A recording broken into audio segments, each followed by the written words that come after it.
Hola, ¿cómo estás? Espero que estés súper bien.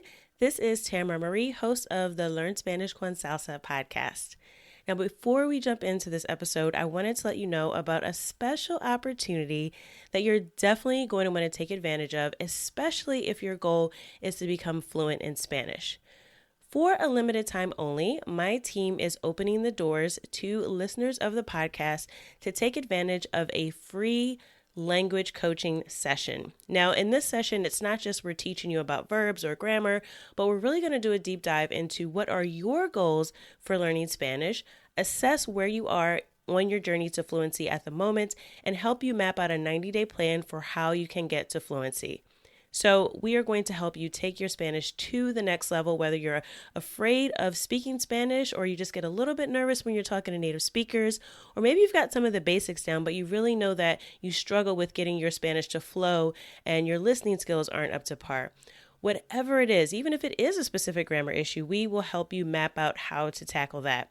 And normally these sessions do cost, so we are offering a few slots for free. There are limited spaces available and they'll only be open up through the end of the month. So make sure you sign up. Go to SpanishConSalsa.com/coach. That's SpanishConSalsa.com/coach to book your free language coaching session where we will help you map out a 90-day plan to get to Spanish fluency. Okay, let's get started with the episode.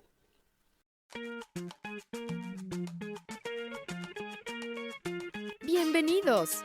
Welcome to the Learn Spanish con Salsa podcast, the show for Spanish learners that love music, travel, and culture. Close your grammar textbooks, shut down the language apps, and open your ears to how Spanish is spoken in the real world. Let us show you how to go from beginner to bilingual. Here is your host, certified language coach, Tamara Marie. Hola mi gente, bienvenidos al episodio 174. Welcome to episode 174 of the Learn Spanish con Salsa podcast. Now, this month on the podcast, we are going to be focusing exclusively on Spanish from El Caribe. So it is Caribbean Spanish Month here on Spanish con Salsa, which means that each week we'll be highlighting Spanish words and phrases from a specific country or region within the Caribbean. And at the end of the month, we are going to be announcing the newest course that we're adding to our Caribbean Spanish suite. So yes, we do have courses available that are specifically focused on conversational Caribbean Spanish so that you can hear exactly how Spanish sounds when spoken in the Caribbean. That way you can really tune your ear to the accent, because we all know that Spanish speakers speak fast, but there is a special way of deciphering the Spanish spoken in the Caribbean, and if you understand some of those pronunciation rules and begin to get your ear accustomed to hearing native Spanish speakers from the island, our Caribbean Spanish courses definitely help you with that. You can train your ear to understand what most people think are the most difficult dialects of Spanish, but they're also my favorite and where all of the amazing music comes from. So it's really important that we get used to understanding what are some of the features of Spanish as it's spoken throughout the Caribbean. So like I said, at the end of the month, we'll be announcing a brand new course that we're adding.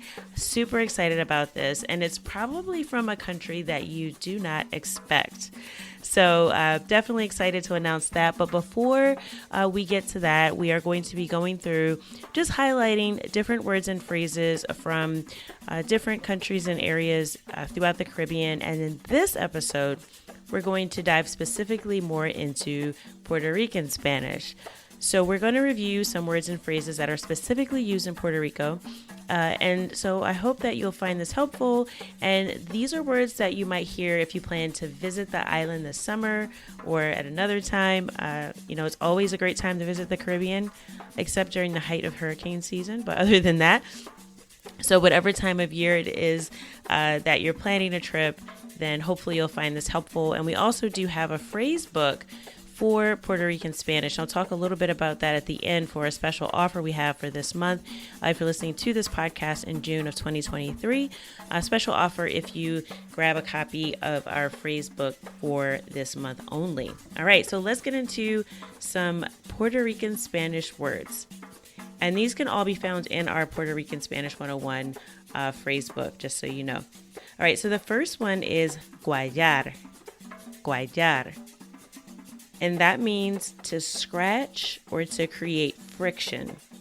So in standard Spanish, the word for that might be raspar or tener fricción. So to create friction or to have friction, or raspar, to scratch. So here are a few examples of how you might hear this used. Guaya un poco de queso parmesano para echarle la pasta, por favor. So please grate some Parmesan cheese to put in the pasta.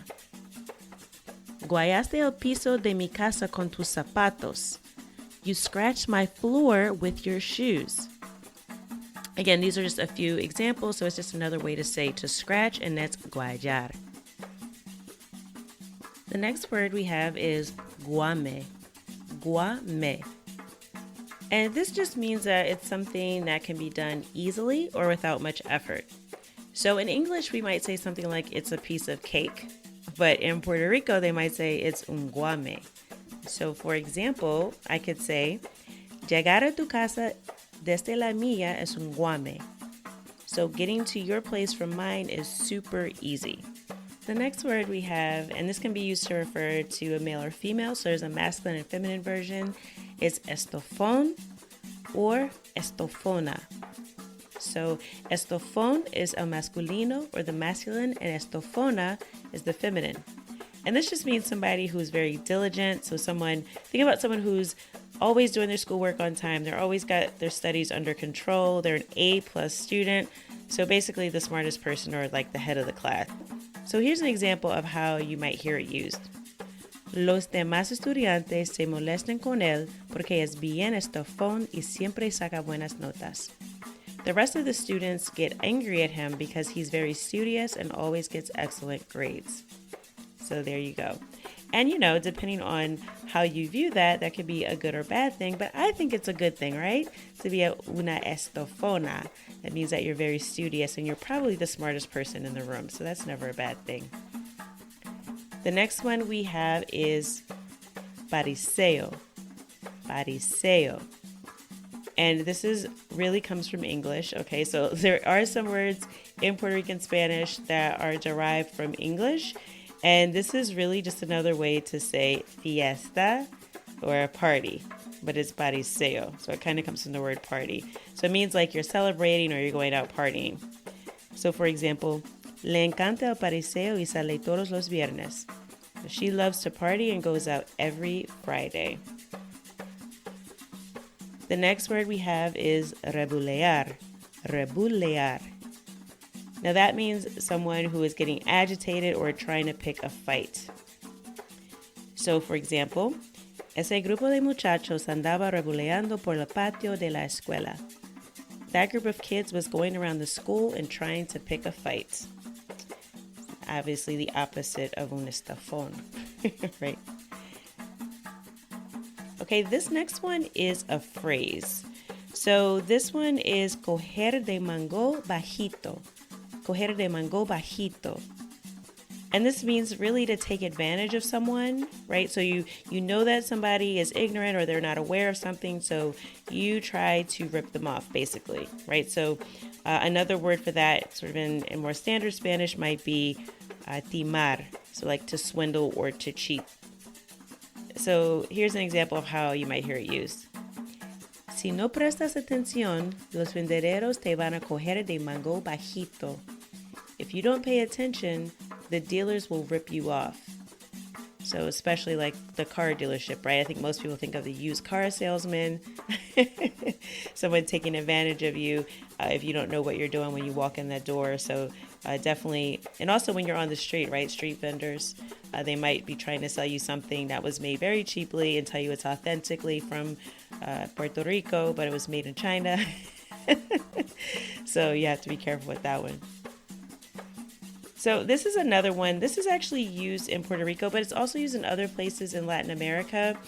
And at first, I have to be honest, from a cultural context, when I first heard this, I was a little bit offended because of the context that we have with history of America and how certain words are used. So I really had to learn that this is not a disparaging word. And like I said, it's not only used in Puerto Rico, but you will hear it there. And this is mono or mona. Mono is the masculine version and mona is the feminine version. And this literally means like monkey. So again, being, a person of African descent from the United States, when someone calls you a monkey or an ape or a gorilla or any variation of that, you're always kind of like, my spidey sense goes up. Can you tell I just saw the Spider-Man movie, which was great, by the way. Miles Morales is a Puerto Rican superhero, right? So we have a Puerto Rican superhero in the Marvel universe with Miles Morales, who's half black and half Puerto Rican. But in any case, I digress. But so this word does not mean that. So it does not have the same negative connotation that it has here in the United States on the mainland. So if you hear mono or mona, it really just means that something cute or adorable. So it's another way of saying lindo or linda. So for example, I could say, que mono está ese traje. So that dress or that outfit is so cute. Or la bebé de Katia está monísima. So Katia's baby girl is adorable. So I can also, this is the superlative. So instead of just saying mona, I can say monísima. So it's like she's really, really cute.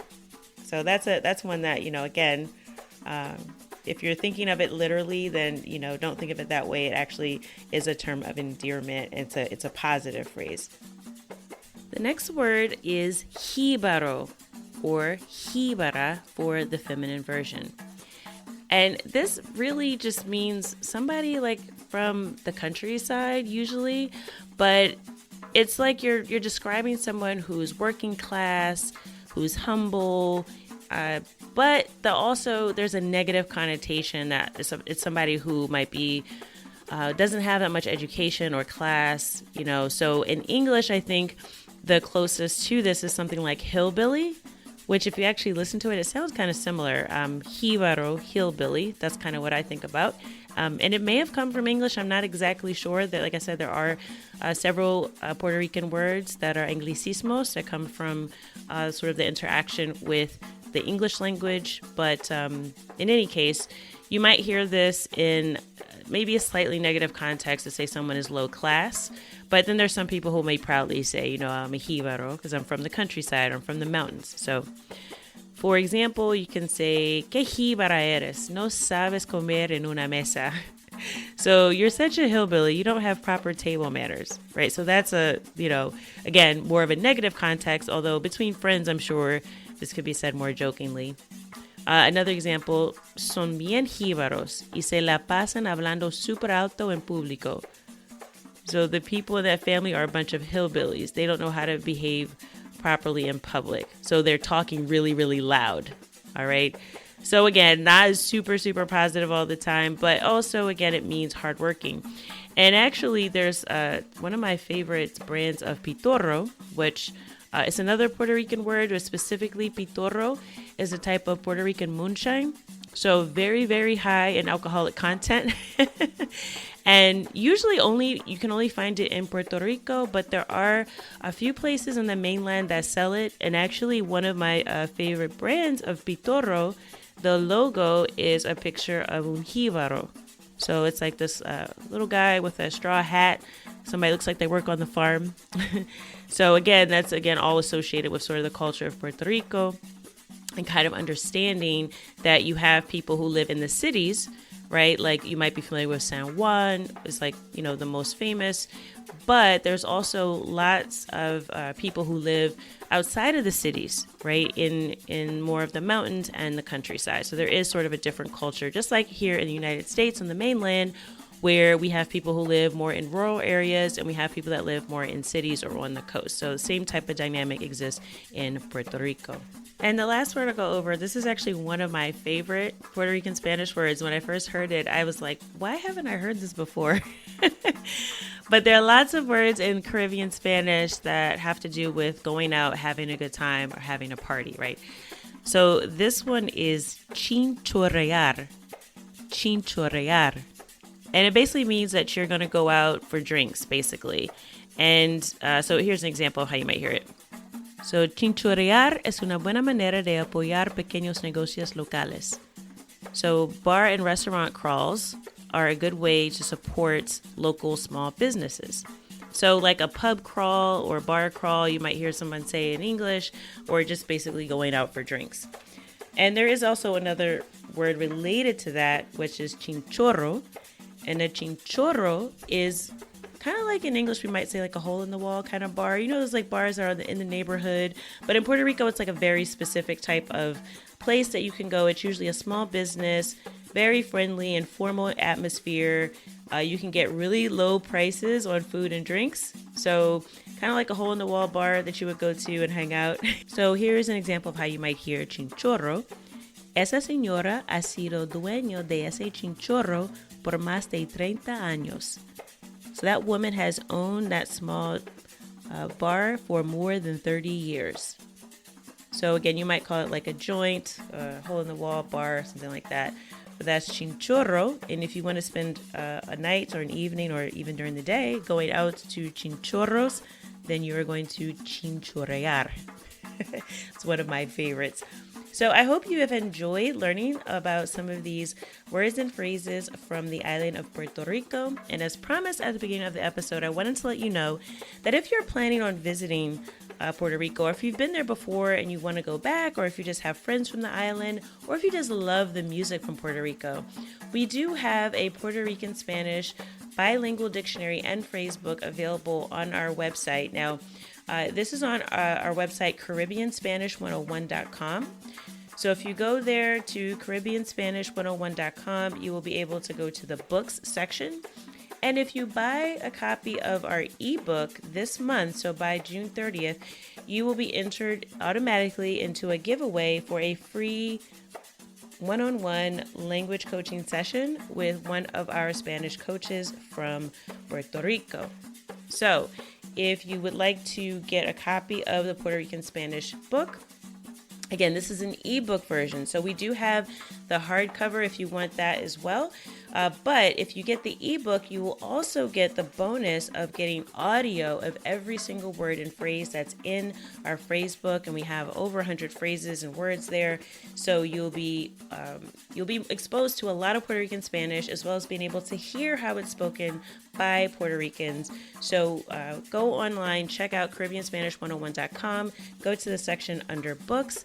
And if you grab the ebook by June 30th, you'll be entered into a giveaway for a free one-on-one Spanish language coaching session with a coach on our team from Puerto Rico.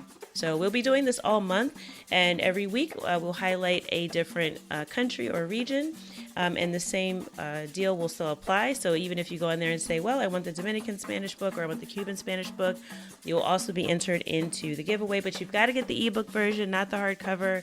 Like I said, again, with the ebook, you do get access to the audio, which is very, very helpful, because I know a lot of times when we're reading in Spanish and then we hear someone say something, we go, oh, that's not how I thought that sounded, right?